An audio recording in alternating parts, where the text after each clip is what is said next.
It was a practice of our institute to provide an opportunity to the business leaders to grow their businesses through technical support. Today's webinar is a continuation of that professional practices. We at the forum of LBC always start a topic from contemporary issues of the business world. Our today's topic is most related to the contemporary issues of almost every business like supply chain management and logistics management. Today in this seminar, we will talk about transformation of business through supply chain and logistics management.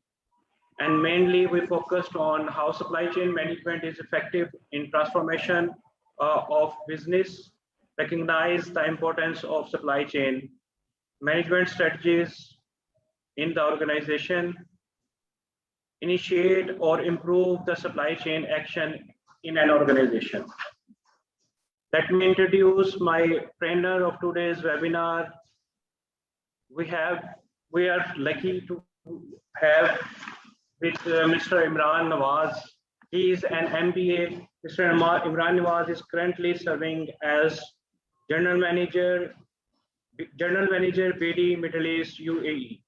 He has performed on various top positions as GM Finance, Operation and Admin, Business Controller, Director Marketing and Business Development.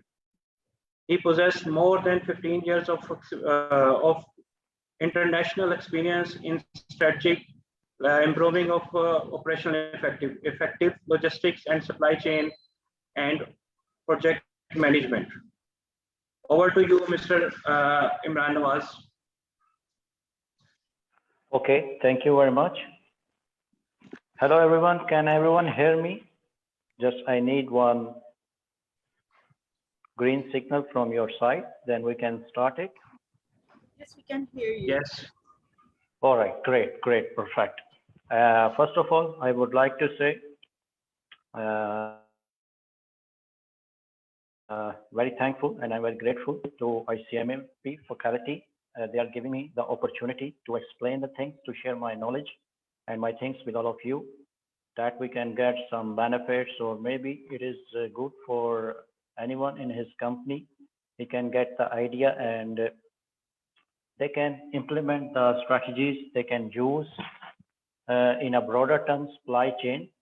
So again, I'm very thankful to Mr. Salman Haider. He's the chairman, Lahore Branch Council, as well Mr. Najaf, Mr. Nisha, and the other my colleagues and respected members. Thank you very much. So we start today. Transformation of business through supply chain and logistics. So first we need to understand what is supply chain and how we can transform the business through supply chain. Some of the times we have already heard about this term, the supply chain, and we know the basic things, what is supply chain. When we heard the word supply chain, so it comes in our mind like it's relating to storage, warehouse, or like these kinds of small things. But today the supply chain has already evolved and it has changed the game of the business. Let me tell you, most of the companies have identified supply chain as we can say as a route, or we can say as a pathway for the business to change the things. So we start the things and we discuss and we can share the things as well. I will welcome all the questions, and hopefully at the end of the webinar, when we have answer question sessions, I would like to give some answers of the questions. Supply chain is a very broader term, and we need maximum time to discuss it and to further go in the depth to dug it. in 2 hours, like it's difficult for me to not in the shell the supply chain. But at least I try my best to cover the things, the major things that we can cover, and that can give the benefit to you, all of you who are attending this time. So let's start. We have supply chain. Let me start from the very beginning, where we can use its supply chain, and it starts from where. The nearest example we can see. Imran sir, I'm so sorry. Please screen share your presentation is not showing on the screen. So please share your presentation that everybody can see. Okay, all right.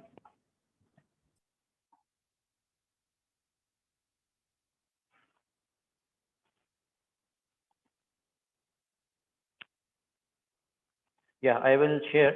Just I have to explain the things, but okay, sure. First, I share my presentation as well, so everybody can have a look on this.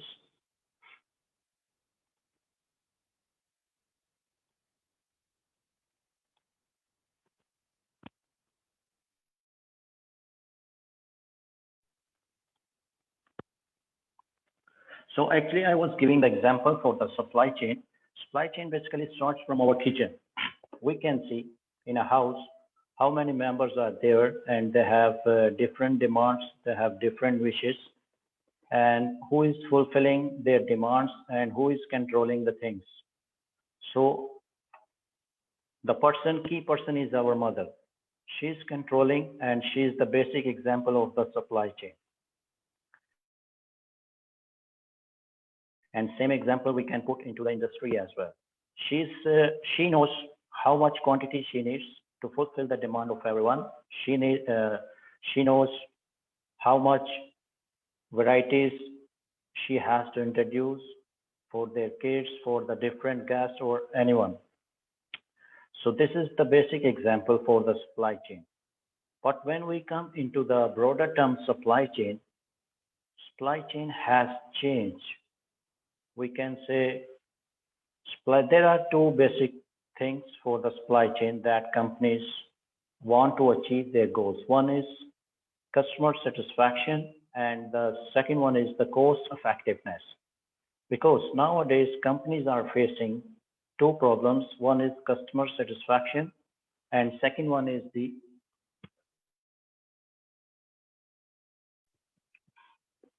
cost effectiveness. How companies can reduce their cost and how companies can get the satisfaction of the customer. This is a very important question nowadays. We can see the examples of McDonald's, like fast food chains. We can see the examples of Food Panda in Pakistan, how they are delivering with the minimum cost, how they are getting the orders from the customers and then arranging the resources to supply the things.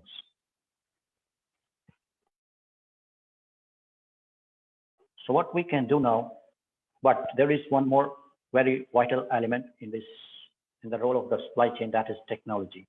So technology has changed the things.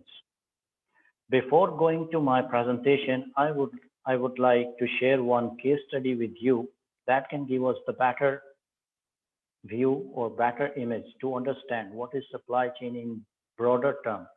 Then we can go the further points of these things. Let me share with you one case study. That is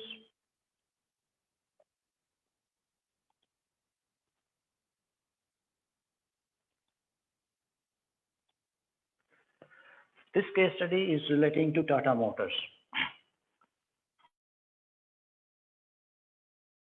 We can study the main things, how Tata Motors achieved their things, what was the problem, what was the issue, and how they resolved that one.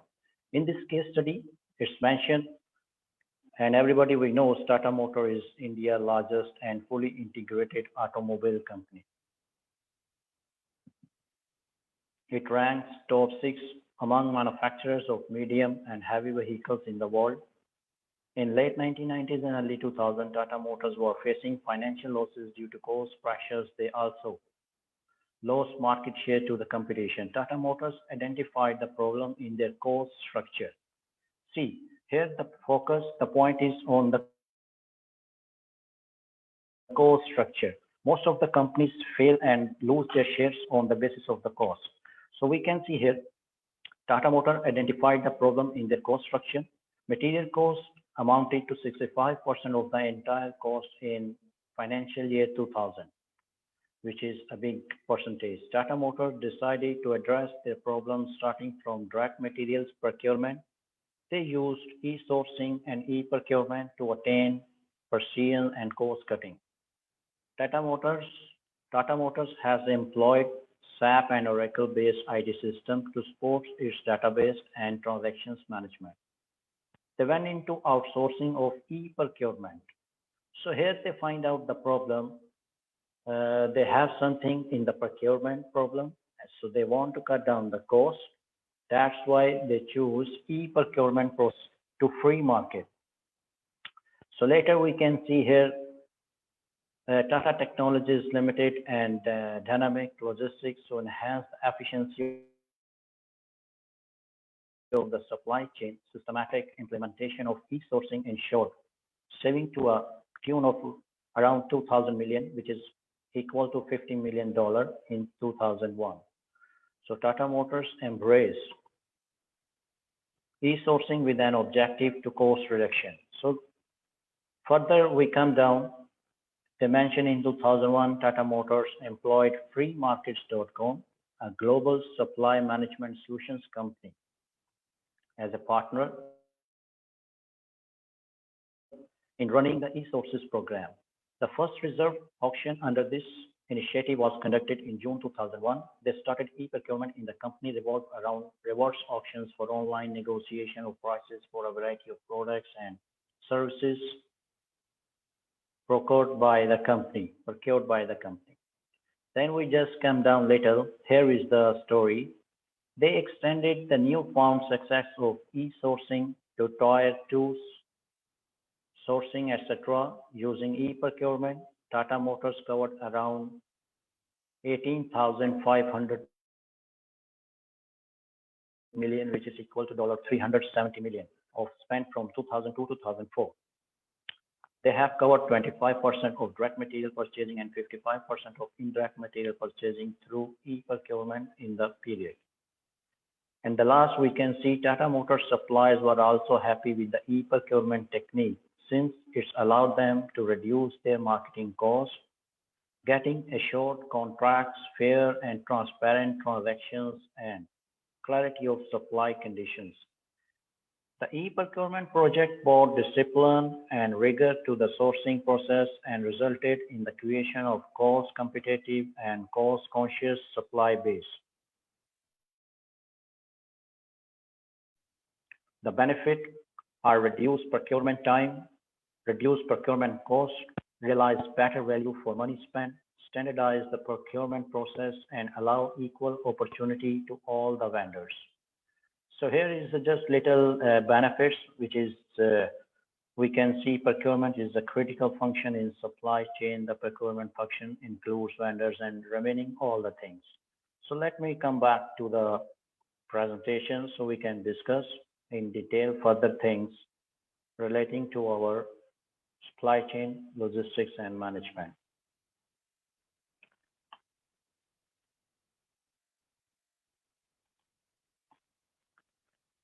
So first, this part introduced the broad concept of supply chain management. It defines some key terms that I will go through one by one. What are the key role of logistics, supply chains, aims of logistics, activities of logistics, and importance of logistics. So what we will learn here, we will understand the broader role of the logistics. We will see how logistics support the operations of an organization, how it can change the game, how it can transform the business success. It will describe the role and structure of supply chain. As well, it will discuss overall aims of logistics.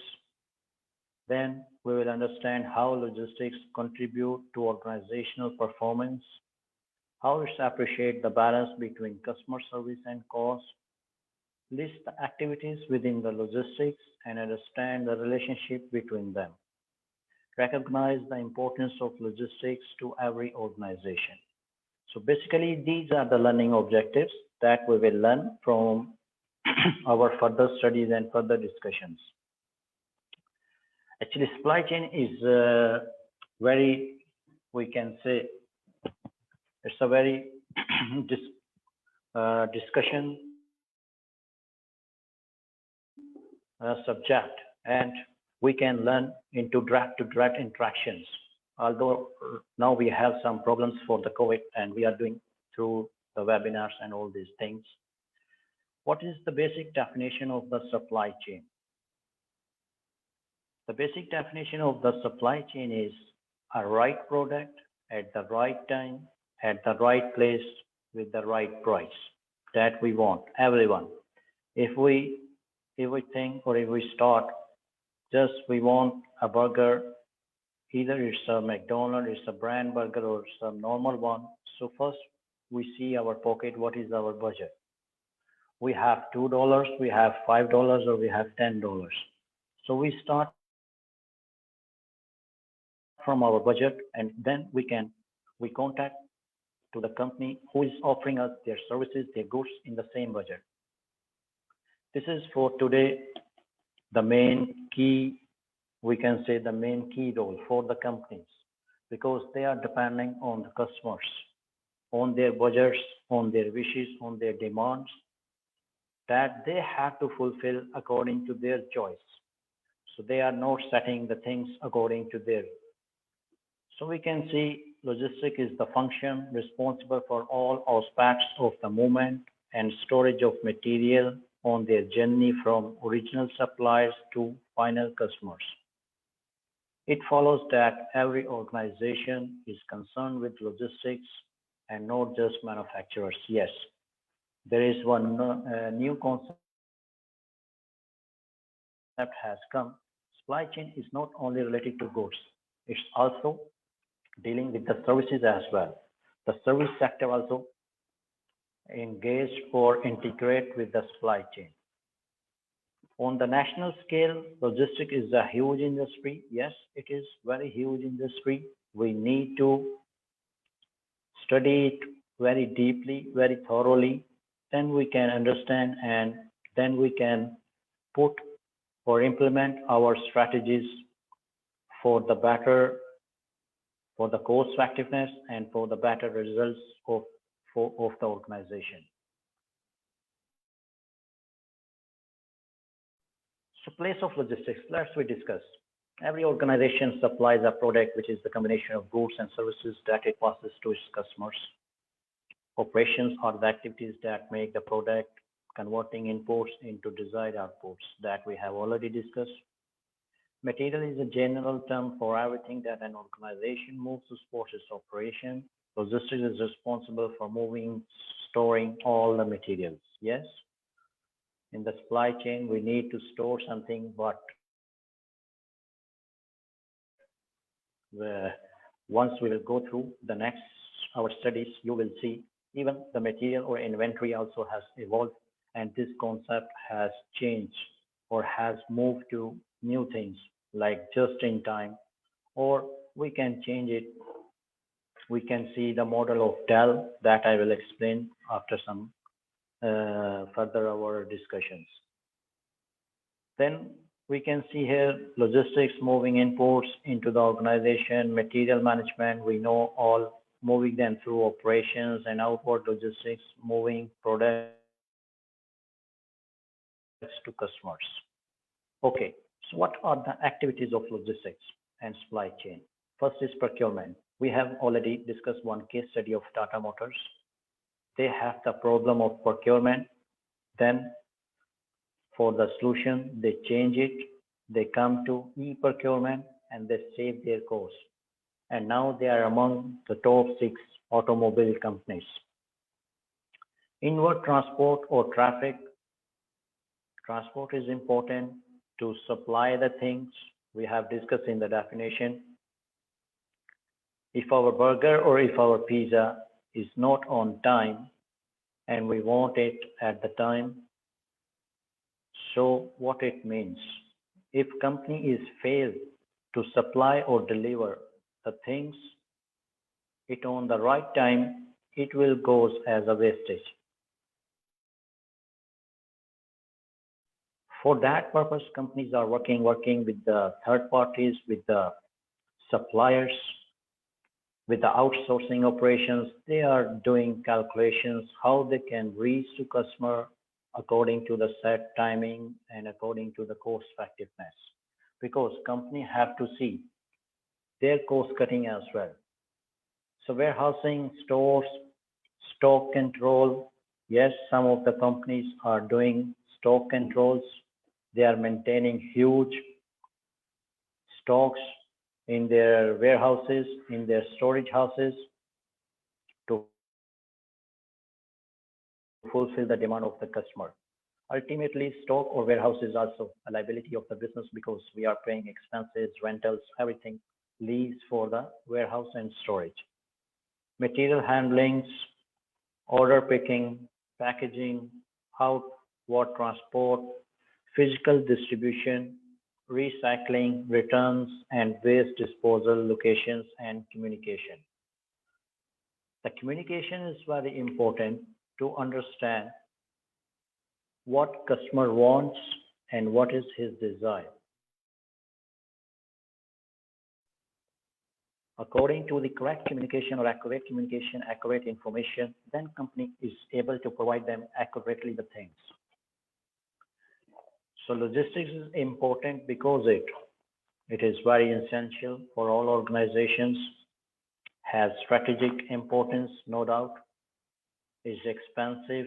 Yeah, some of the companies now changing and moving their strategies to make it less expensive. It has effects on most operations, directly affects profits, yes, lead time, reliability, and other measures of organizational performance.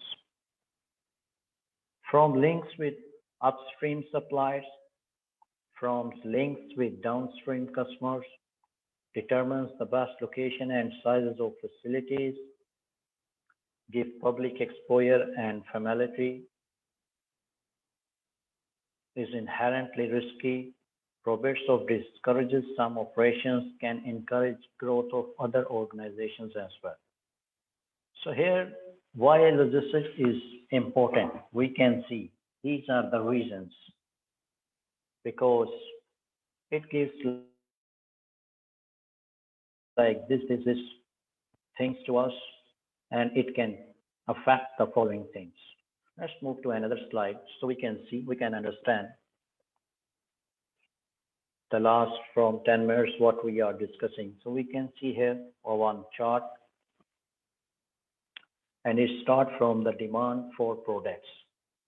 Always the cycle starts from the demand of products.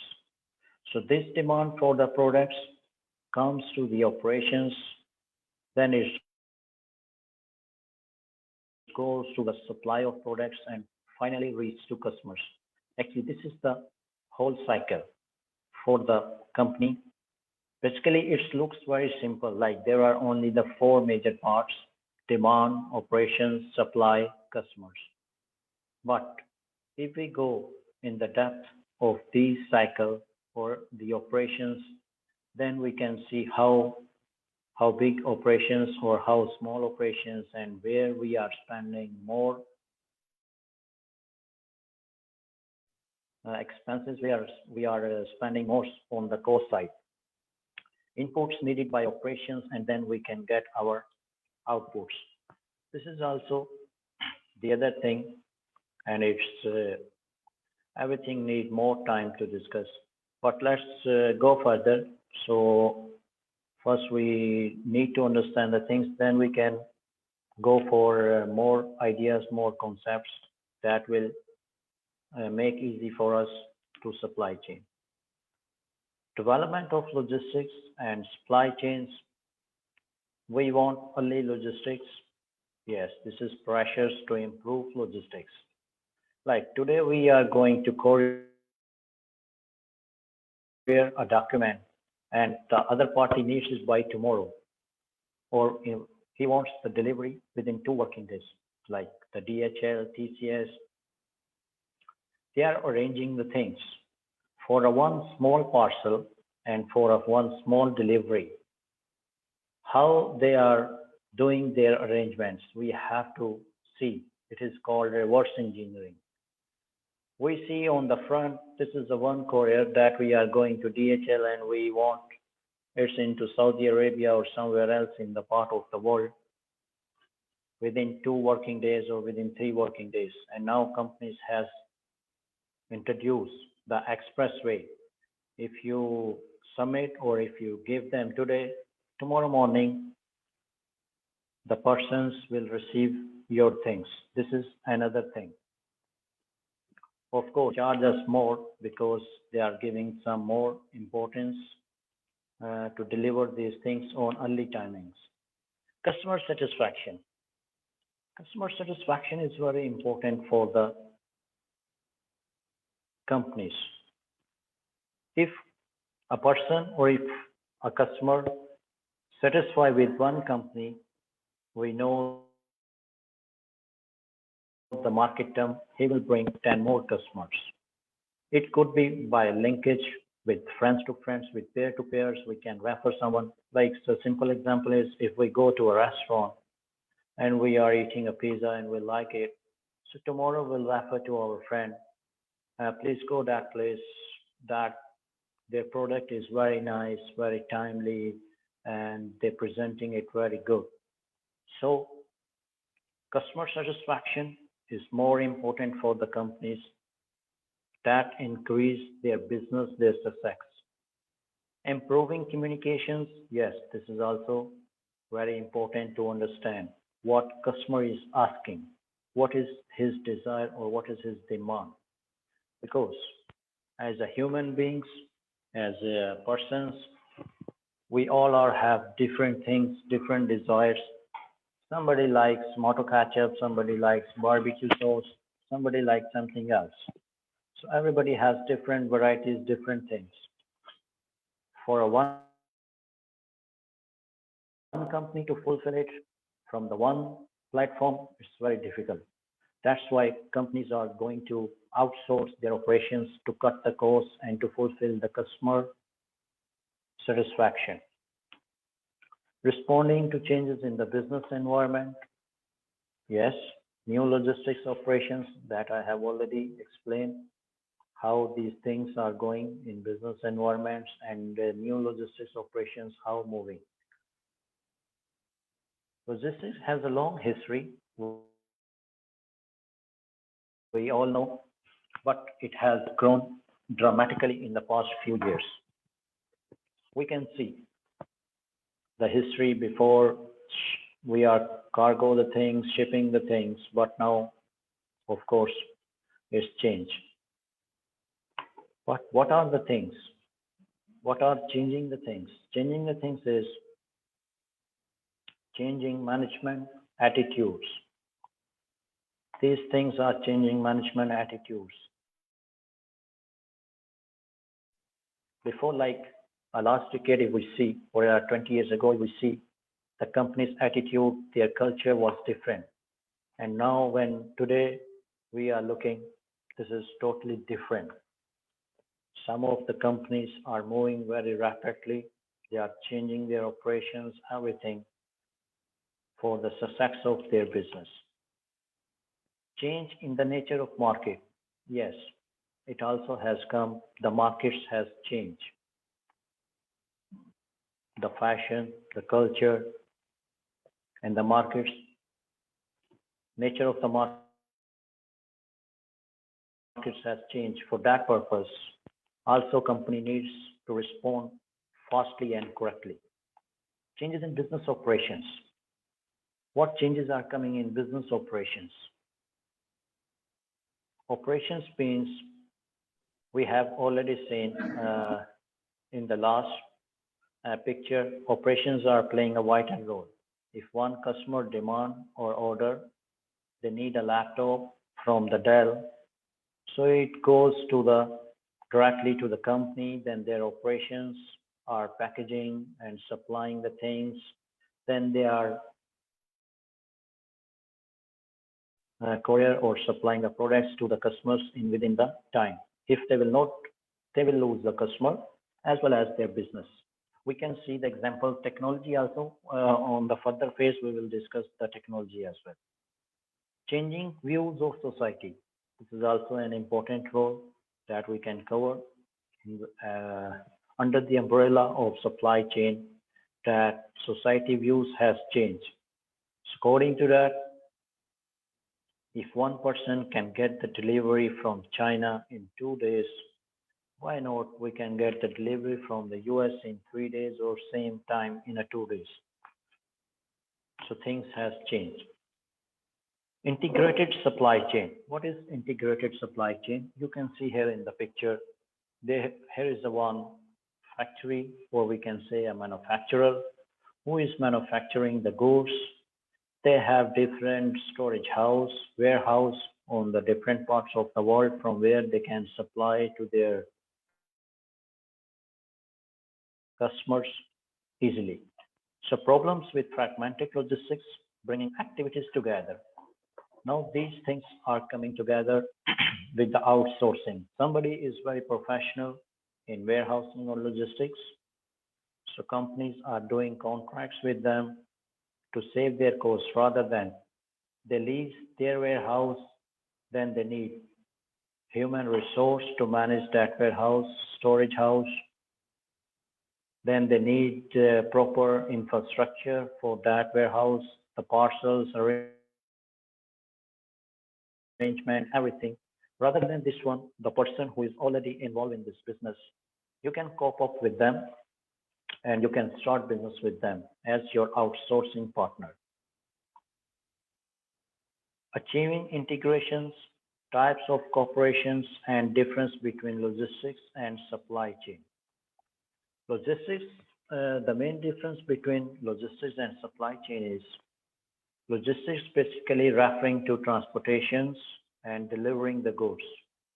And supply chain is a whole process, which is monitoring and which is controlling all the things of the company. Let's go for another. I share with you the one more thing.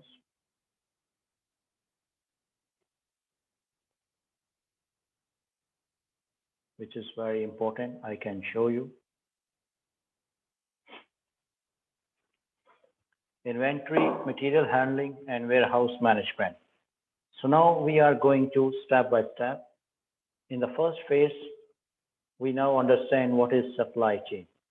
What are the logistics? What are their effects on the operations of the business for all these things, and how they are moving and how company can control those things with the fact of cost effectiveness. Now we see when we go in a further deepness, there are different parts like inventory, material handling, and warehouse management. Some of the, it depends on the model of the company, in which product they are dealing, in which things they are doing business. So according to that, they require their things. Same like that, we have discussed some of the companies are outsourcing their operations. The company which is already very good in his field, like DHL, they are doing the courier things. So no need to a company, no need to create separate courier office or something when DHL is providing on the low cost their services. So here for the material and warehouse, what will be our learning objectives here? So we will understand why organization hold stocks. Then we will see, analyze the cost of holding stock. Then we will see, calculate economic order quantities. Do calculations for lead times, cost, and cycle lengths. Discuss service levels and do related calculation for safety stock. Describe periodic review system and calculate target stock levels and do ABC analysis of inventories. These are the further parts that I just wanted to share with you on a quick notes because we are a shortage of time, so we cannot discuss in a very deep detail. Moving materials through supply chain. This part focuses on the movement of materials through the chains. It describes the different activities that ensure a reliable supply of products reach final customer. We have already discussed it and hope everybody is understand that we have already discussed a right product at the right time at the right price reach to customers. That is called a nice model of supply chain. So same here, they are discussing through supply chains. Controlling the flow of material. Traditional planning, material requirement plan is extending the scope of MRP, material requisition planning. MRP stands principles of just-in-time, extending JIT along supply chains. In the first phase, when we were discussing the things, so I highlighted these JIT and MRP and the further phase, there will come technology as well. So we need to properly handle our material planning. Material requirements planning is links with works with dependent demand, especially when the demand for different material is linked through a master schedule. Then MRP plans the supply of material using master schedule, bill of material, inventory records, other relevant information. So in material requirement planning, we can plan our things, our material. If we need to manufacture the things, so how much quantity, how much volume we need for the production and to supply the products. Sorry. So next, we move to next. We can see the benefits of MRP. What are the benefits of MRP? Material requisitions planning. What are the benefits? Benefits is we maintain lower stock levels with supply of materials matched to known demand. We know the demand of the customer. We have the schedules. We have the planning. If a company manufacturing 10 units in a month, they know their demands. They are working on the things, how much customer can demand and can order to them. So they are performing according to that. The other benefit is saving in capital investment for warehouse, materials, handling, etc. That I have already discussed with you. With the outsourcing, they can save their capital investment and warehouse, materials, handling, all these things the company can save. Higher stock turnover with no obsolescence. Yes, this is another benefit. We don't need to maintain a high stock due to our material planning, so we can reduce the risk of more inventory, better customer service with no delays caused by material shortages. Our material planning also give us one more benefit, which is very important. We can provide a better customer service without any delay, without material shortages, without the things. The examples we can take here, you have all people know the hypermarkets that are working nowadays. They are directly dealing with the suppliers, and this is the supplier responsibility to come to their store and check the shelves. If any material or if any product is out of stock or below the safety stock, they have to fill up the shelves, and customer who is coming to buy, they can purchase or they can buy easily. So this is another thing we can say, the part under the umbrella of the supply chain. How the hypermarkets are working, they are linking directly to suppliers and allowing them to enter into their space and work with them as a partner. More reliable and faster delivery times? Yes. Less time spent on expediting and emergency orders? Yes. If we have these kind of things, even in the banks we have seen, we can give a very good example. Banks always now are focusing, if any customer needs a specific bigger amount, they have to inform to bank one day before the cash they need it. So what they are doing, they are arranging the cash according to the customer demand rather than they are maintaining in the bank a huge cash amount, which is very risky. And of course, then the other expenses they have to bear, they can save that cost. More accurate and timely information. The information is very important for the company. And through MRP, they can do it in a accurately and in a timely manners. JIT controls. So we can understand here or we can discuss the benefits. JIT controls the flow of materials by pulling them through operations. They do not work to schedule that push materials forward in supply chains. Rather, they send messages backward asking for deliveries when something is needed. This message is transmitted via Kanban. Deliveries are only made when they are needed. These are small and frequent, giving very low stocks of work in progress. These are the benefits of JIT. They do not work to schedule and push the things.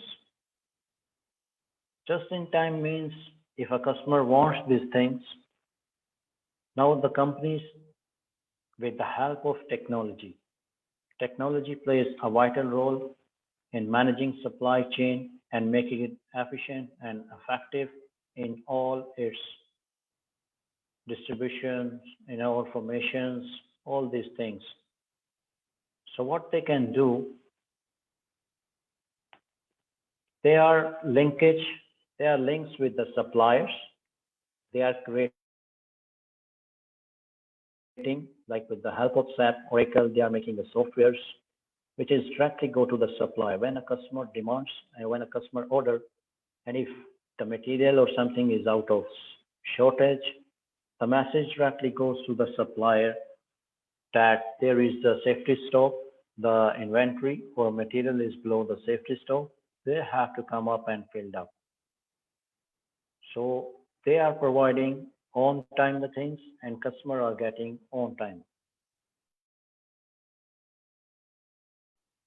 Through this, no need to maintain a company itself maintain warehouse or a storage house to fill up 100 or 1,000 varieties of the products. So here we can, I can give you one more case study that will help us to understand in a bulk or in a huge quantities how companies are moving. So let me share one more case study. That is very nice. I like that one. And that is very nice. Just 1 minute. I share with you. This one is relating to, basically it's related to Zara.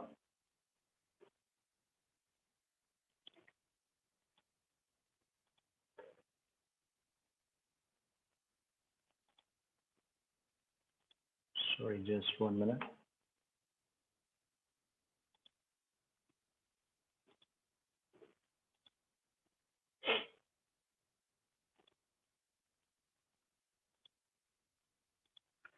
So here we can see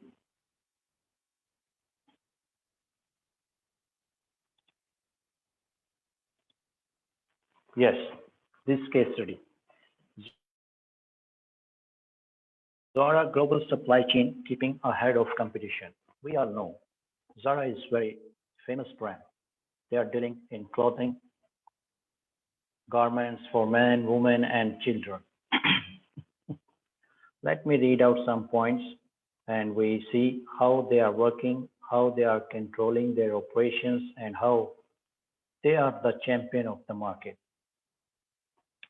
Here is mentioned The brand is present in 77 countries and has a network of 1,608 shops in 2009. This is data I took, so which is representing the case study happened in 2009. Zara relies on its creative team of more than 200 professionals. Zara gives high importance to the customers. Each employee pays attention to the customer's desire and tries to answer it as soon as possible. Also, the brand is able to adapt the product to the demand in a very short time compared to competition. A specific system enables this flexibility, that is the vertical integration. The Spanish brand controls all the steps of the fashion process: design, manufacture, logistics, and distribution to its own shops, which are also managed by the firm. Concerning the design, the Zara flexibility system allows adapting the offer to demand rapidly.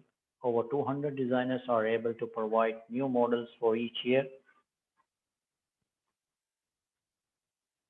and they are supplying distribution to its own shops, which are also managed by the firm. Concerning the design, the Zara flexibility system allow adapting design more than 40,000 products each year, of which 10,000 are produced. So here we can see they are designing 40,000 products each year, out of which they are introducing or they are manufacturing 10,000. That is why the designer teams are constantly working on both current updating of the old design and future collections. The designing process is very unique. Designers draw out a new product by hand and then talk about it with their colleagues. Other designers, market specialists, planning and procurement people. It helps to have a global view of the product and to get a feedback of it. Then this product is drawn with a software which allows making some changes and adjustments to adapt materials and colors. Some samples are then made and shown in the office so that everyone can give suggestions and the problems can be noticed. So actually, this is their cycle. More than 200 designers are working and they designed more than 40,000 products in a year. Out of that, they selected 10,000 which are coming to the market. Each market specialist deals with a specific area of stores and should establish a personal relationship with some managers because they are constantly in touch with them to discuss new trend and orders. The final decision on the product, new designs are taken by the group of designers. So let me go through, these are the details further. Yes. Production requirements, monitored warehouse inventories, allocated productions to different factories and third-party suppliers that we have discussed, and track of shortage and oversupplies. The major part of the production, 50% of its products, is made in the network of 22 Spanish factories. They manufacture the most creative garments. The other half part is procured from 400 suppliers in Europe and Asia. The group takes care of the fabric, supply, marking and cutting, and the garments finishing. So we can see here how much is the volume, how much big is the brand. Logistics is a key element in Zara's strategy. The distribution of the production to a logistical center is made according to the origin. So they decide according to the region. Each store receives the products twice a week. That allows providing new models to customers. Zara has 4 distribution centers in Spain, Artixo, La Corona, and these are the Macro and Zaragoza. Each product passes through the major distribution center located in La Corona, which employed 1,200 people. The own team designed the logistics software which enables to deliver a product with delay of 24 hours in Europe and maximum of 48 hours in America or Asia. Each order of a store is, I know we have a break at 6:15 of the Maghrib prayer, so I try to finish it before. Packed in one box and it ready 8 hours after the order receipt. For Zara, distance is measured not in kilometers but in time, because they are related with the fashion industry. So they are not calculating, they are not looking at the distance. They are measuring it in time because the time is very important for them. All Zara 300,000 SKUs are made available in the market every year. 80% of the production is fashion garments, while the rest are some basic products. The major part of the transportation in Europe is made by trucks. International transportation is made by plane from La Corona Airport or Santiago Airport. The retailing is key process in Zara. The store have to place order at a specific time. For example, in Spain and in Southern Europe on Wednesday before 3 p.m. In the rest of the world on Tuesday by 3 p.m. and Friday by 6 p.m. If they miss their dedication, their deadlines, they have to wait for the next week. In fact, Zara keeps this strategy in order to maximize the risk of oversupply by retaining a low production volume at the beginning of the season, and then during the season reacts quickly to order concerning the pre-session inventory commitment. Further, we are going Zara keep this strategy in order to minimize risk. Okay, we have gone through it already. Yeah, the main part is Zara keeps the level of production and procurement in July for fall winter season between 15% and 20%, while in the industry it is around 45 to 60%. That's good. And similarly, the in-season commitment at Zara in 40 to 50%, and industry it is a maximum of 20%. So here we can see the main solutions or main things. Zara's strategy in the supply chain is to work with relevant and precise information and forecast in order to react rapidly. If we think now in a rapid or in a broader view, the supply chain, we can see they are representing in 77 countries, and they have more than 1,608 stores in all the countries. And on that, all stores need a same product in a same timing or in the same things in a week, because they are changing twice a month. So means 2 weeks they are changing their products, their models. Let me go through something further. Managers decide of the location of the garment inside the store in order to sell some products in priority. Zara use stores and word of mouth to do the advertisement of the brand. Only 0.3% of the sales turnover is allocated on advertising. See, here is the different thing, or we can say the major thing. Only 0.3% is going to their advertising. Concerning prices, this decision is taken by the head office. We decided for prices applied in all the stores. Zara is the garment supply chain where they have a low level of inventory as compared to its competitors. Yes, this means that the store's entire stocks is on display. The stores have a benefit of rapid replenishment of new garments from the factories. This has a positive effect on the sales because it influences the customer to buy the product on the spot. Zara tries to work by using a vertical supply chain. This is an uncommon strategy in the fashion industry. Vertical integration business undertakes a variety of activities from designing, manufacturing, sourcing, distributing to retail stores around the world. When a company works with a vertically integrated system, it has a control over its business activity. Because they are using vertical integration, this is the fashion industry, and the more and secret part is their fashion or their model, their styles of clothing. which is very important for them. So a brand therefore controls its entire production chain, design, production, logistics, and chain sales with the aim to increase flexibility and responsiveness. 80% of products are manufactured in Europe. Yes, we have seen 50% in the 14 factories. Okay. The heart of Zara strategy is the logistics center of Corona. So ultimately, the final thing they are coming, that is the logistics.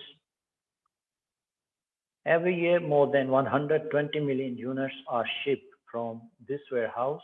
Quality control, ironing, packaging, packing, and labeling items is done here. At head office, a team of 120 designers work on 11,000 models per year. Marketing actions are done by a team located in the La Corona and connected to the team of stylish. The communication aspect is very less. It represents 0.35% of net sales of Zara against 3 to 4% on average for large retail clothing. Thus, the brand does not work on advertising and does not provide services for online stores. For online sales. So this is giving us the more in-depth their strategy, which is explaining them, which is giving them, which is explaining or describing their secrets, how they are controlling a large volume of the products. Zara has established a direct communication system between all businesses functions through a fully automated information system. Yes, here is the technology which is playing a more important role to make them their operations or to make easy for there to control the things. So we can see here, this communication allows real-time information from all the stores on sales figures and customer feedback. The production is managed by the La Corona Center and is directly related to the creation and the quick delivery of products between stores and the creation of models to meet customer requirements. The supply chain of Zara is pervasive and directly linked to the creation of value. The brand continues to distinguish itself from its competitors by identifying emerging trends in the world of fashion and making available quickly the new models at an affordable price. The whole culture of organization and information system of the company is geared towards this goal. Daily needs of production and allocation between stores and promotions are well adjusted while the design team adapts models, colors, details based on sales work. Real-time information coupled with innovative supply chain strategies is key to Zara global supply chain, which transforms Zara into a major international fashion company with the brand known world over. The strategy developed by Zara is to renew the shelves of shops every 15 days. For this, the company controls the entire supply chain. The organization of Zara is highly centralized at the headquarters with the minimum of function distributed in each country where the brand is present. Zara business model also relies on a strong vertical integration from production to distribution to logistics and marketing. The entire value chain is controlled in order to control cost and increase responsiveness. So here we can see a Zara, which is a very big store. We can just make one summary for our easiness. A brand which is representing in 77 countries with the stores of 1,608, and they are introducing around 10,000 models of the clothing into the market, and how they are doing work, how they are controlling their supply chain, their logistics to champion in the market. They have their own logistics.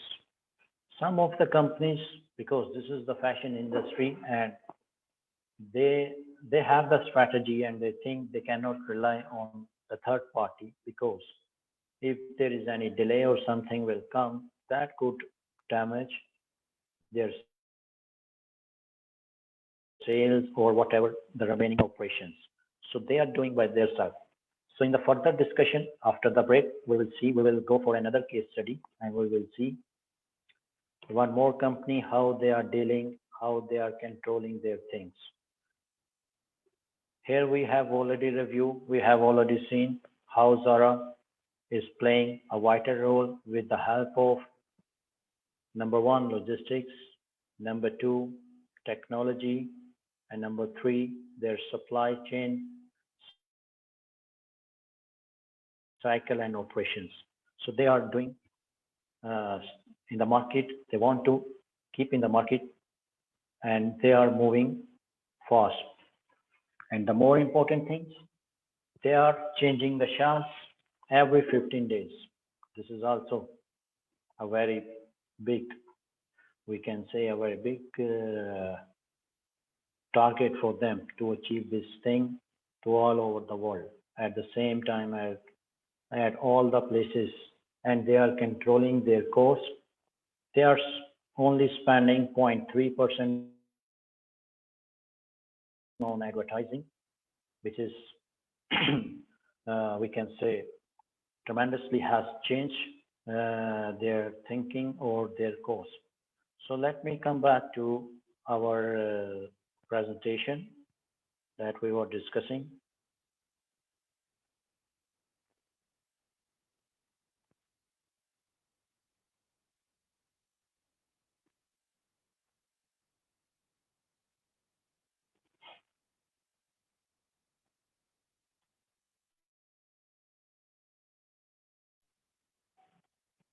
So we were discussing the benefits of JIT. JIT emphasis on solving problems, accepting lower stocks. We have seen already in the case study of Zara, shorter lead times with faster throughput of products, increased productivity, equipment capacity and utilizations, simplified planning and scheduling, less paperwork, improved quality of products with less scrap and wastage, better moral and participation of the workforce, better relations with suppliers. So these are the main benefits of the JIT. Now, inventory management, reasons for holding stock, cost of carrying stock, economic order quantity, uncertain demand and safety stock, periodic review system, and ABC analysis. These are all the points we will discuss. Let me just confirm from Mr. Najab, is this the break time or shall we can discuss 2-3 minutes more? Mr. Najab, are you hearing me? Yes, Ransal, we have a break time of 15 minutes. If you close, start break from here, we will join on 6:30. Okay, all right. So shall we have a break now? Thank you, participants. We will join on 6:30, inshallah. Thank you so much.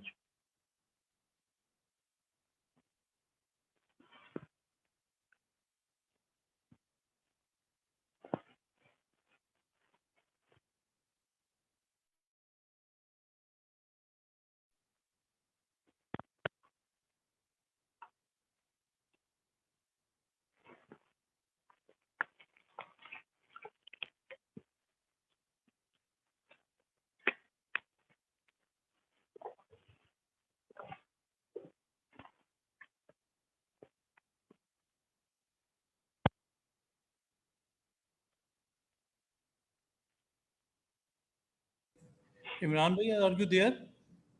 Yes, I'm here. Imran, please, during break, you can see chat, and after this presentation, you may address all the questions, because maybe question was repeated. Okay, all right.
Assalamu alaikum, Imran sir, can you hear me?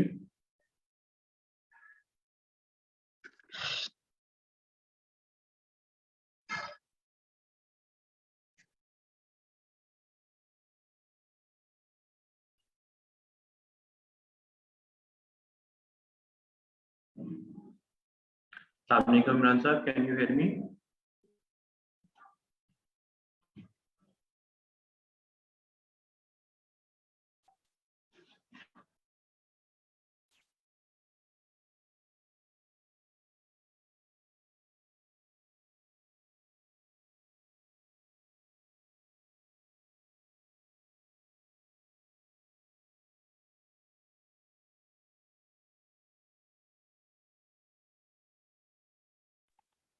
Hello, can you hear me?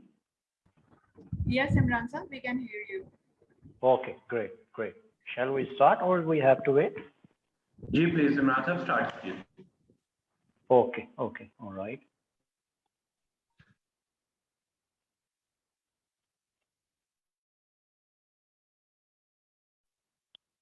Hello, welcome to everyone for today's webinar, Transformational Business to Supply Chain and Logistics.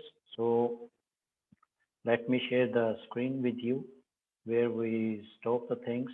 So let's we start from the same. So we were discussing inventory management, reasons for holding stock, cost of carrying stock, economic order quantity, uncertain demand and safety stock, periodic review system and ABC analysis. So I will try to now I will try to quickly conclude the things because we have only 30 minutes. We have to discuss one more business case study that will give you a very good information and some things. Plus, we need to understand quickly the main and basic terms that we are dealing. Stocks are stores of material that are held in an organization. Inventory management that we have already discussed, and just for 2 minutes, let me re-summarize all the things that we have discussed until now. We have understand now what is the difference between supply chain and logistics. We have understand now how the supply chain is working and how the operations are working under supply chain,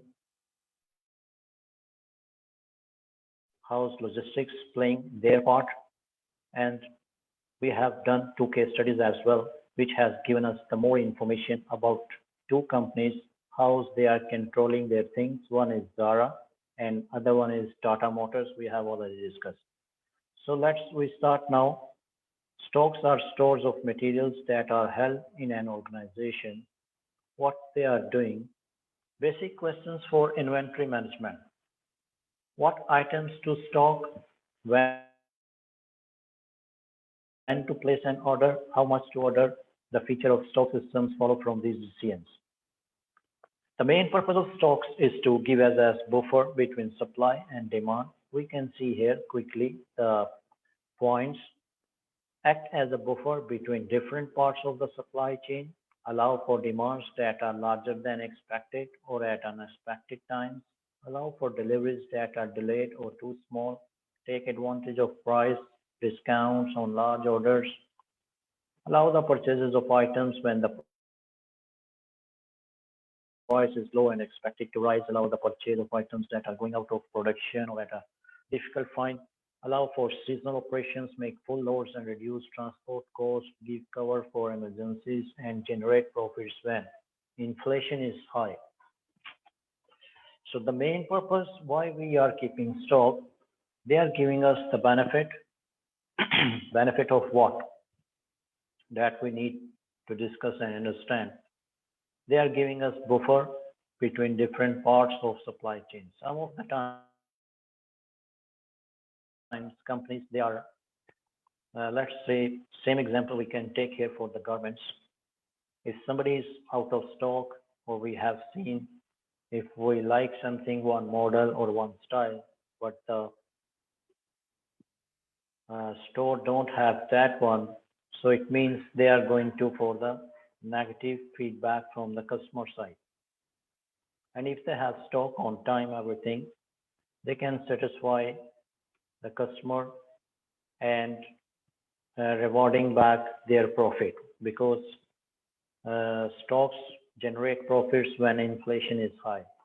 So for that purpose is also sometimes we need to keep our stocks. Raw materials. What are the types of stocks? Raw materials, work in process, finished goods, spare parts, and consumables. Raw materials, we know the material parts and components that have been delivered to an organization but are not yet being used. Work in process, which one have already started but not yet finished, and finished goods that have finished the process are waiting to be shipped out to customers. Spare parts like machinery equipment such as oil, fuel, paper, etc. These are the consumables. Cost of carrying stock. What is units cost, reorder cost, holding cost, shortage cost? These might amount to 20% of the value of stock held each year if we are going to carrying stock. Economic order quantity is the optimal order size for a simple inventory system.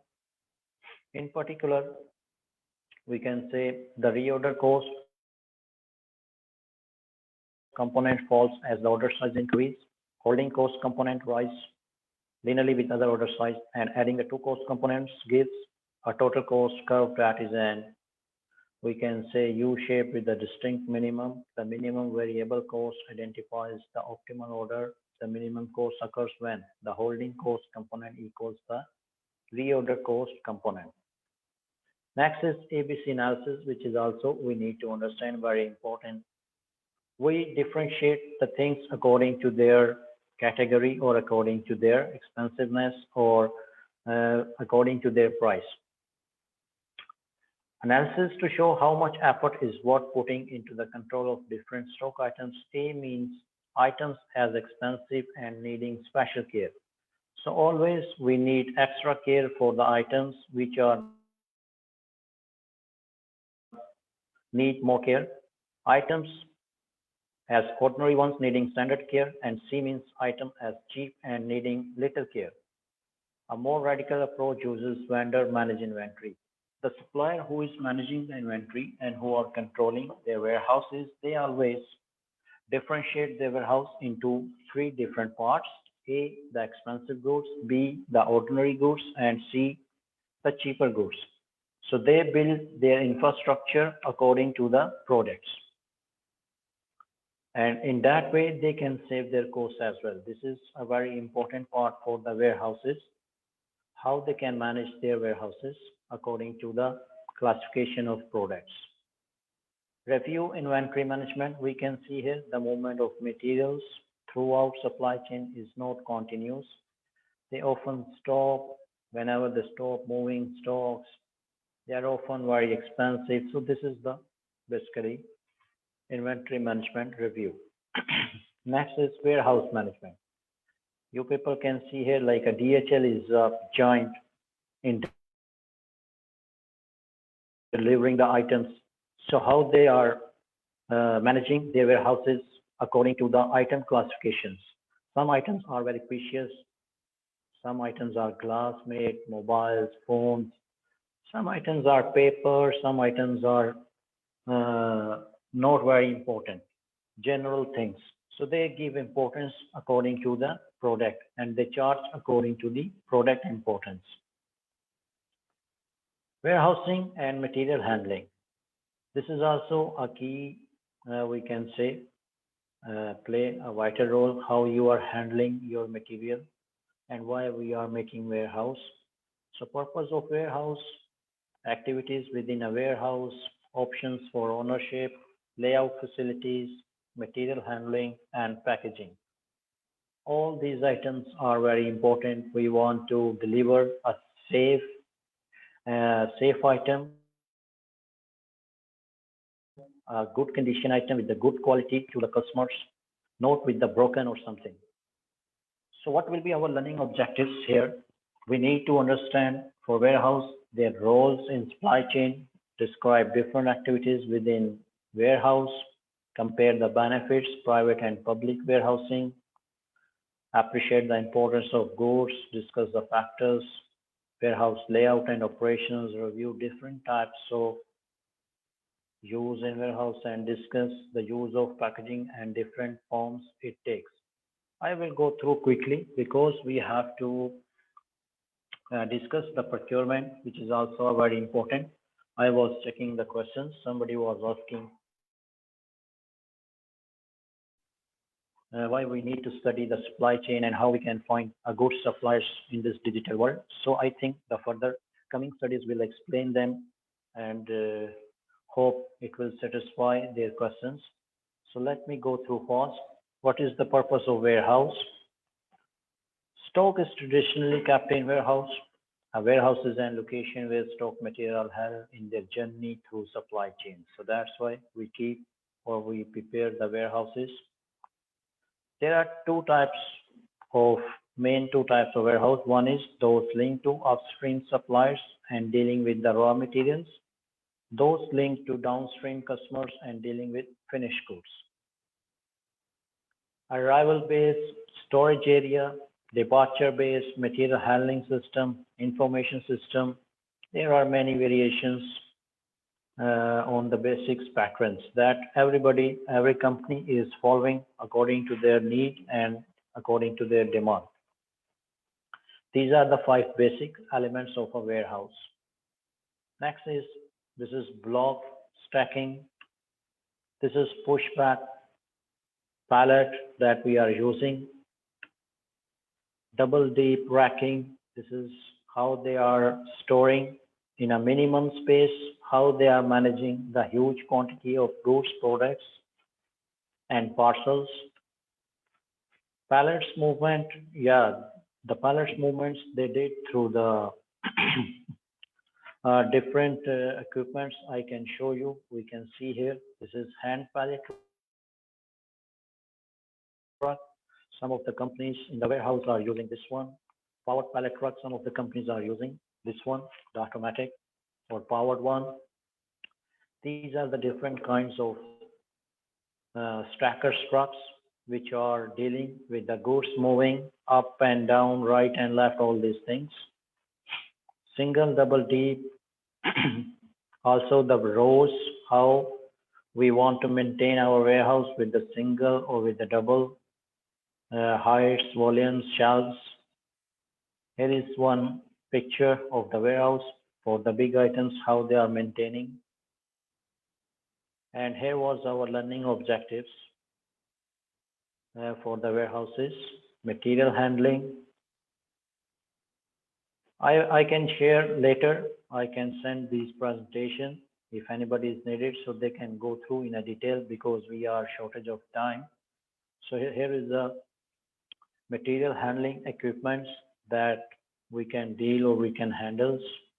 Here is how the information is going, communicating, how they are loading, uploading the things with the trucks, with the forklifters, with the containers, the transportations moving for the small items, for the big items to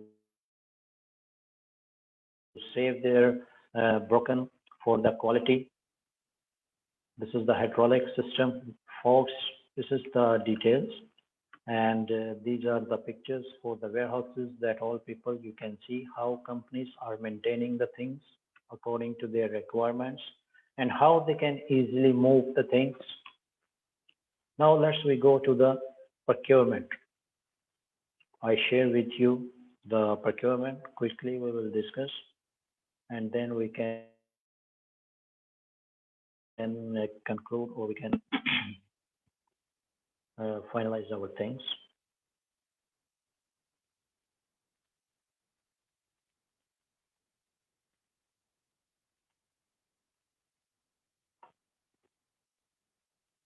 Sorry, just a minute.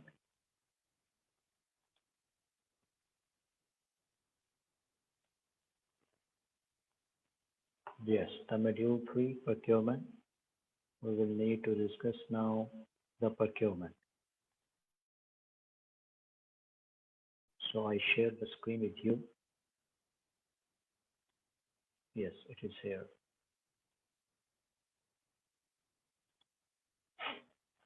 Module 3, procurement and purchase management. We have already discussed in one case study how Tata Motors changed their strategy to e-procurement and they save their lots of cost. So here we will discuss procurement, activities in procurement, choosing a supplier. One question was for how we can find good suppliers, then steps in procurement and types of purchase. So what will be our objectives? Role of purchasing, importance of procurement, activities done by procurement, suitable supply for material, steps needed to procure material, developments in e-procurement, and different arrangements for purchasing. Purchasing and procurement. There must be some triggers to initiate the flow of material from one organization to another. With ERP, this is provided by this one. More generally, it comes from a purchase order. This is message that an organization sends to a supplier. I have already discussed with you one example of the hypermarkets, how they are working. They are linked with the suppliers' softwares. And when in the hypermarkets, commodities go to below to the safety stocks, so the message, because they are linked with the sales system, sales software. So when things are going out, they are monitoring the stock levels are going down. And they have set in their system or in their softwares when the commodities or the goods stocks will be down, their software is giving them alarm in different location or in specific location. This stock is minimized. They have to go and fill up. So according to this, through this strategy, companies are directly dealing with suppliers and their responsibility to come up with their stocks. Procurement is responsible for acquiring all the materials needed by an organization. Yes, it consists of related activities that get goods, services, and other materials from suppliers. Okay, includes rental, leasing, contracting, exchange, gift, borrowing, and so on. Yeah. Principally, this makes it broader than purchasing, which is the function responsible for buying materials. However, the two terms are widely used to mean the same. Importance of procurement. Every organization needs a reliable supply of material.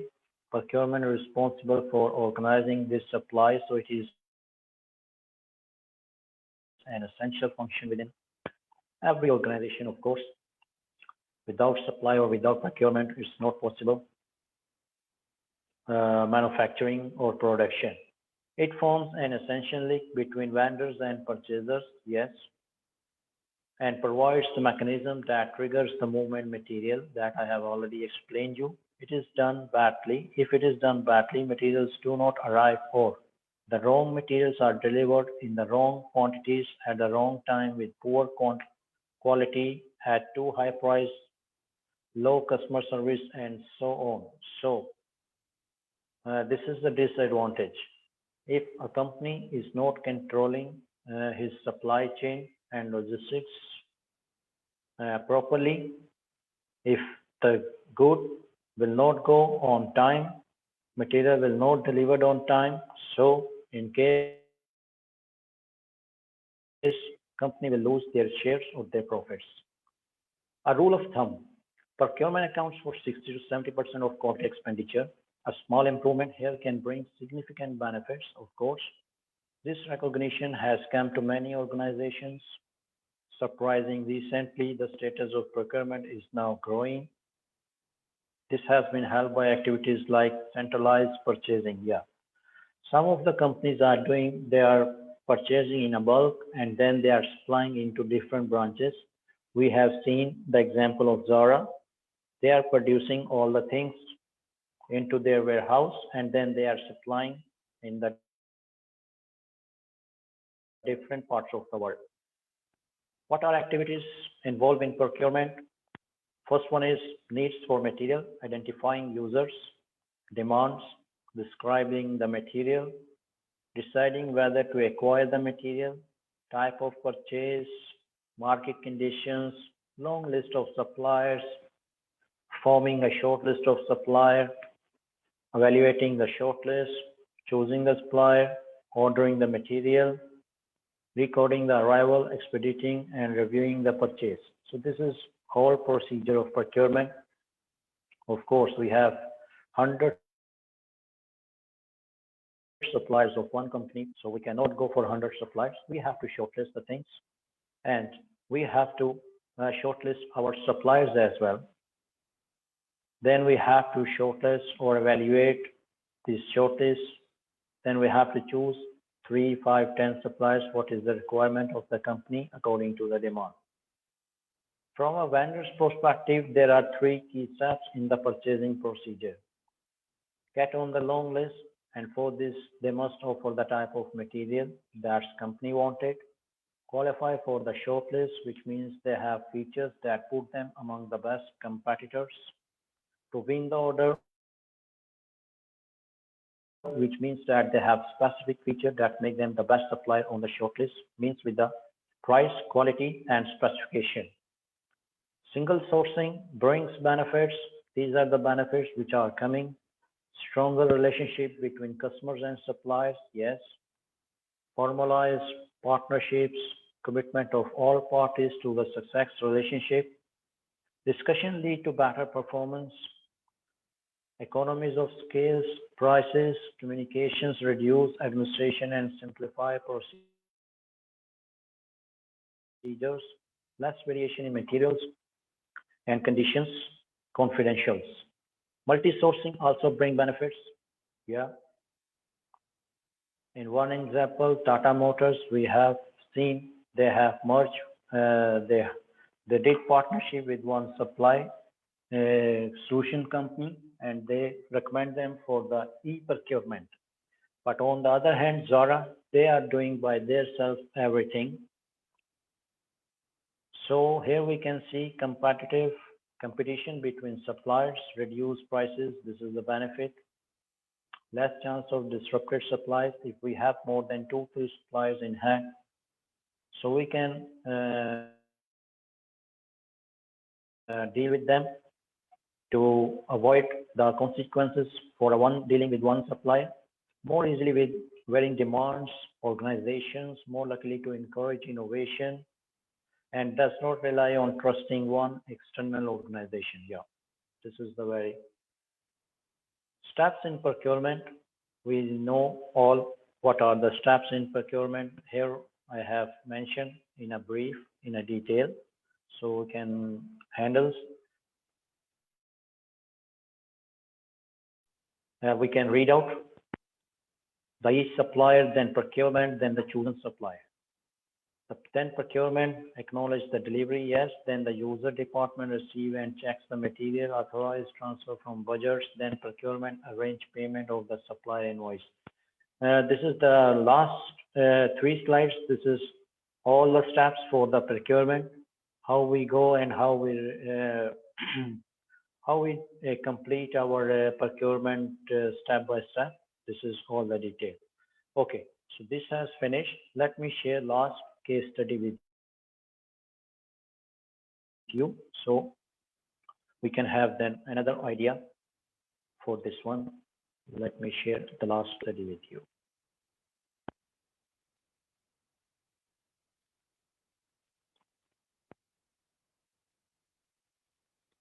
Yes. This is the case study for Man Diesel Sales and Services. They are supply chain initiative in spare parts aftermarket support. So in this case study, they have already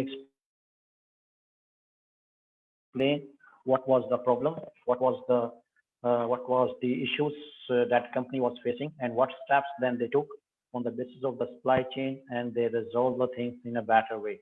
Let me just go through it quickly for within 2 minutes so we can understand what happened with them.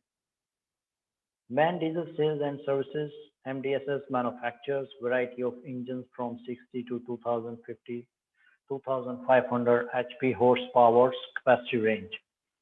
Man Incorporation serves its customers worldwide through more than 500 company-owned and independent distributor locations in 100 countries and territories, and network of 4,500 dealers, and has facilities in 45 countries. This is another huge volume of the company, and we can understand, we can see how they are through the help of supply chain, they are improving. Man Diesel provides aftermarket support to customers for all Man products. That includes in warranty and post-warranty engine repairs, exchange of engines, re-components and repairs of engine components, supplies and maintenance of spare under operations and maintenance contract, and lastly, the supply of allied products such as monitoring and power generation system. Man Diesel has worked continuously to fulfill the needs of customers. Man Diesel serves customers to a network of 5 zonal offices, 15 field offices, 8 spare parts depots, and 75 dealers having 120 service locations. My God, it's a big, huge. The service extended are warranty claims, yes, engine repairs, recon exchange of engine spare parts, supply, annual maintenance contracts means annual maintenance contracts, monitoring power generation system, and supply of products. So what they are doing has 3 input channels having different types of supply behavior, lead time, and capabilities. It receives around 80% of the supply in the front of manufactured, lead time, and capability. It receives around 80% of the supply in the form of manufactured, 35%. These are the figures. Spare parts, 44%, and rest is 24% being imported by local and overseas suppliers. Okay. So now they are mentioning Man Diesel has 4 different output channels with the value of 24%, 52%, 13%, 11% supplying to 8 depots, and 75 dealers, direct customers, services, regions respectively. Okay, I go further. Supply delivery performance was low. See, here is the problem they are defining. Supply delivery performance was low, which lead to frequent stockouts and the main warehouse. The responsibility of customer satisfaction was on dealers and depots. Prior to implementing the supply chain initiatives, Man Diesel made an inventory of 109 days. The supply was unpredictable and inconsistent. The average, the volume, the flow was inconsistent. The customer faced longer breakdowns of equipment, longer waiting period for the arrival of spare parts, higher investment in inventories, and poor service level. These factors contributed to the loss of customer base to competitors. So here they are explaining how they resolve the problem. To resolve the problem, a team of representatives of Man Diesel and channel partners was formed. The team included executives from inbound, sourcing materials, manufacturing, planning, warehouse, and field office from company side, and dealers and customers representative as external participants. Man Diesel then segmented spare part items 9,500 based on volume, value of sale, and service level. They categorized the parts into A, B, and C types that we have already discussed here in the inventory management. They categorize their parts into A, B, and C types. They have also redefined the service level as X stock or against order. Customer breakpoints, that is all regular maintenance and running repair parts, should be available X stock from dealership point, and they can be ordered within 7 to 15 days in advance. In addition, the supply chain is expected to service emergencies within 2 days. New process design suggested by supply chain management team, that is weekly sourcing and shipment to dealers for A and C category of all parts as per the segmentation, was implemented. A framework was made to set target inventory equivalent to 3 weeks of average.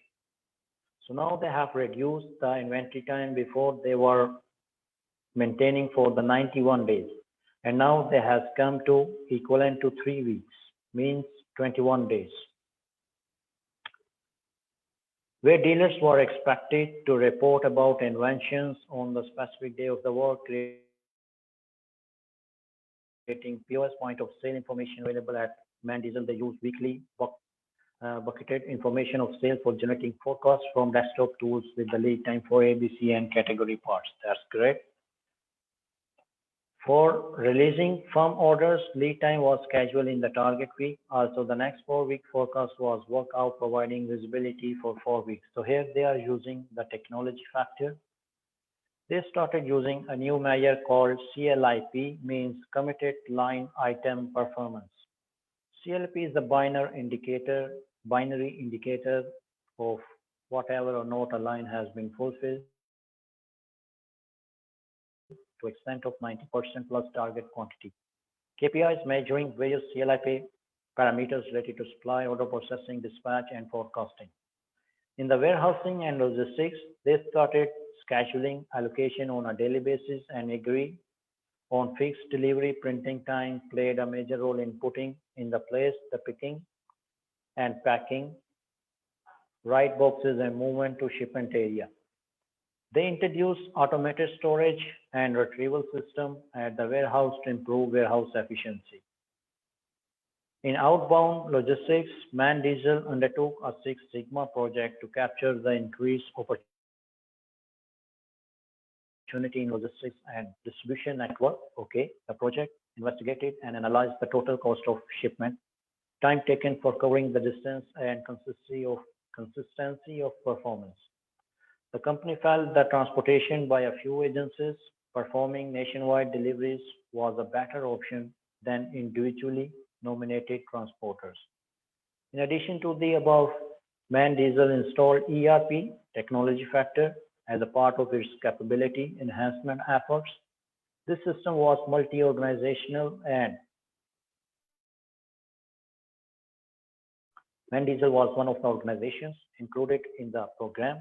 ERP was launched for Man Diesel while MI was facing a dual challenge of implementing ERP as well as scaling up of supply chain solutions.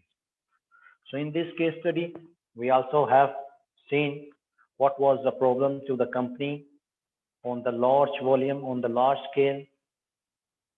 They are representing almost 100 countries, and it was difficult for them to supply all the items, everything on time to satisfy the customer, and they were losing the share in the market. So in the meanwhile, they took the strategies with the help of supply chain and they make it correct to still remain in the market and to cut their costs, to enhance their profits and their business performance. So actually, they transform their business through supply chain and logistics. Thank you very much. I think the time has ended. It's already 7 o'clock. I hope everybody has understand the importance of supply chain and logistics, the things that we have discussed already, whatever the discussion was going on. Of course, it's not a 2 hours topic. It's need maximum. It's need 40 to 50 hours to cover all the areas in detail, one by one, step by step. So hopefully some other time, maybe we will be able to do it. But at the end, I would like to thank to everyone today to come here and to attend this webinar for your informations, valuable things. And I would like to thank Mr. Najaf, Mr. Salman Haider, Mr. Abdul Razak, and the chairman of the ICMA, Mr. Jah Mustafa Wan. Really, thank you so much. Thank you very much. Thank you very much, Mr. Imran Nawaz. for sharing such a useful information and trainings regarding supply chain, especially discussing the case studies with the audience. It's really helpful to understand the real importance of the supply chain management in business world. My pleasure. My pleasure. Thank you. We are lucky enough that we have in our panelist our chairman and vice chairman of Lahore Branch Council. First of all, we talk with Mr. Abdul Razak. He is a vice chairman of Lahore Branch Council. Mr. Abdul Razak, can you hear my voice?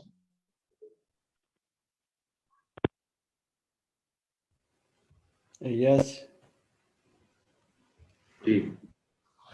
Thank you very much, Mr. Abdul Razak, with us for this webinar.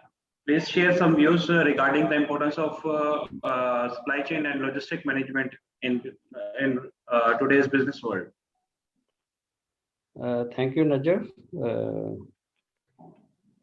I think कि इमरान नवाज साहब ने बड़ी अच्छी presentation दी और काफ़ी comprehensive थी। तो मैं इस पे यही कहूँगा कि लार्ज स्केल मैन्युफैक्चरिंग में जो वेयर हाउस की मैनेजमेंट है वो एक बहुत बड़ा वैल्यू एडिशन कर रही होती है एक ऑर्गेनाइजेशन की, जो ओवरऑल कॉस्ट इफेक्टिव करने के लिए या कॉस्ट को भी मैनेजमेंट करने के लिए तो इसी तरह जो बड़े बिग वेयर हाउसेज हैं, या अब जो नया कॉन्सेप्ट आ गया है वो शेयर्ड वेयर हाउसेज का भी कॉन्सेप्ट मार्केट में आ गया है। और इसी तरह जब ई कॉमर्स पे हम जाते हैं तो जो अब ऑनलाइन सेल परचेज की वजह से जो वेयर हाउसेज की मैनेजमेंट है वो बहुत एक ग्रेट इम्पोर्टेंस अख्तियार कर रही है। तो इसमें जो आगे इसमें फ्यूचर है, आई थिंक के जो कॉस्ट अकाउंटेंट है वो बेहतर टूल्स के साथ, बेहतर स्ट्रेटजीज के साथ इसको मैनेज करने की एबिलिटी रखते हैं। तो ये एक न्यू एरिया है जो कि आगे ग्रो करेगा। आगे इसमें एम्प्लॉयमेंट अपॉर्चुनिटी भी इंक्रीज होंगी। तो इसमें हमारे जो यंग स्टूडेंट हैं, मेंबर हैं, उनके लिए एक अपॉर्चुनिटी है कि वो इन स्ट्रेटजीज़ को, जो सप्लाई चेन मैनेजमेंट में जो स्ट्रेटजीज यूज़ हो रही हैं या टूल यूज़ हो रहे हैं, उनको अंडरस्टैंड करें और आगे जो है वो अपनी जहाँ पे भी वो परफॉर्म कर रहे हैं तो वहाँ पे उसको इम्प्लीमेंट कर सकते हैं।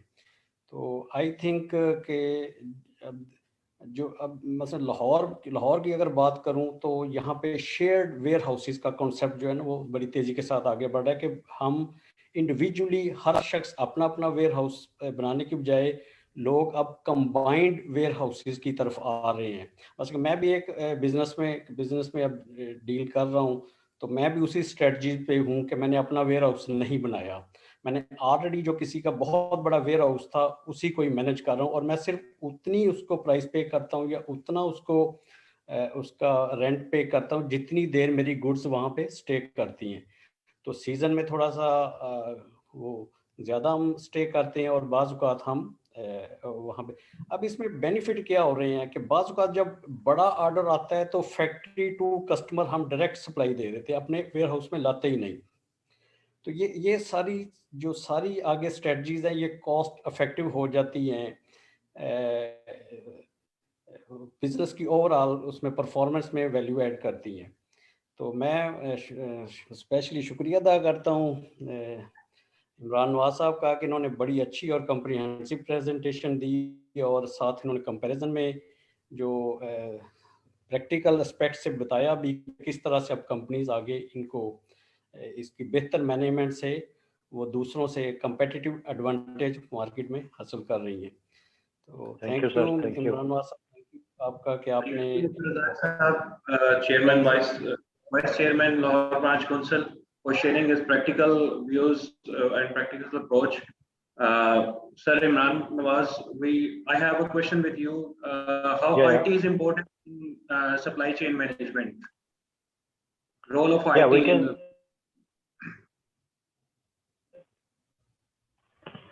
Yeah, technology, the IT is also very vital play a very vital role in the supply chain because there are three factors in supply chain. One is supply chain, which is the, we can say, the whole model of the company, how we are designing the process of the supply chain. Then second is logistics, how we are shipping the things. And third one is technology and information, how we are getting timely information to process our things. That is also equal, we can say, third important part, which is enhancing or which is improving the business operations. Okay. Thank you. It's mean if it is not wrong to say that supply chain is a backbone of today's business world. Yes, yes. Now the coming things, people are not finding managers, they are finding the supply chain managers who can develop for the process, who can reduce costs for them, and who can generate profits for them. This is the new. Right. Imran, is it true? I'm totally not sport, but it is an argument that best supply chain means the zero inventory cost. Actually, it depends on the business model. It's not, we cannot implement in every business. Same like we have go through the case study of Zara. They are doing by themselves. They are not making the zero inventory. They are making like 3 weeks or 1 month. Okay. Thank you very much, Imran. Now we have our chairman of Branch Council, Mr. Salman Haider. Mr. Salman, can you hear me? Yes, Najaf. Thank you very much, sir, for giving time for this seminar. And the webinar is over to you, sir, for your views and word of thanks. Thank you, Najaf. At the end, I'm very thankful to all the participants, especially thanks to Mr. Imran Nawaz, who spared his time and gave us wonderful learning opportunity with us.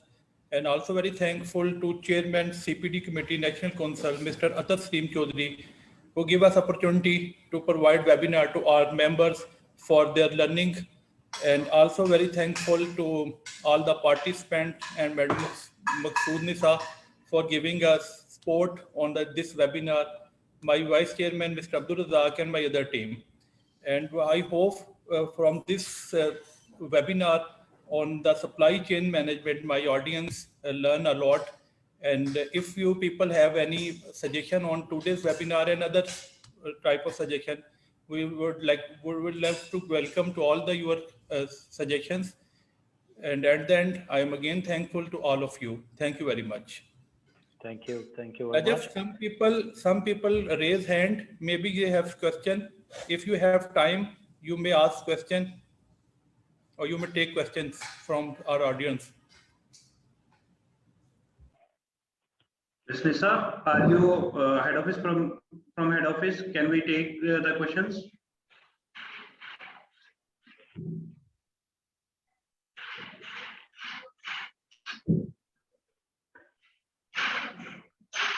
And Mr. Najaf, sorry, I am disturbing you, just cutting your things. I have seen in the questions, somebody was requesting for the presentations and all these things. So I would like to suggest if you can take their email address or something, so then just forward it to me, so I will share with them. Sir, share the presentation with the secretariat. We will share with them, inshallah. Okay. And okay. The question you have already taken during your webinar. So I think we conclude here with the thanks, with special thanks of Mr. Imran Nawaz and LBC teams. Thank you very much for the participants for sparing some times and making this webinar is a successful webinar. Thank you very much, participants. Keep tuned with ICMA Pakistan. We will have multiple webinars on different topics. Thank you very much. Thanks a lot. Thank you so much. Take care.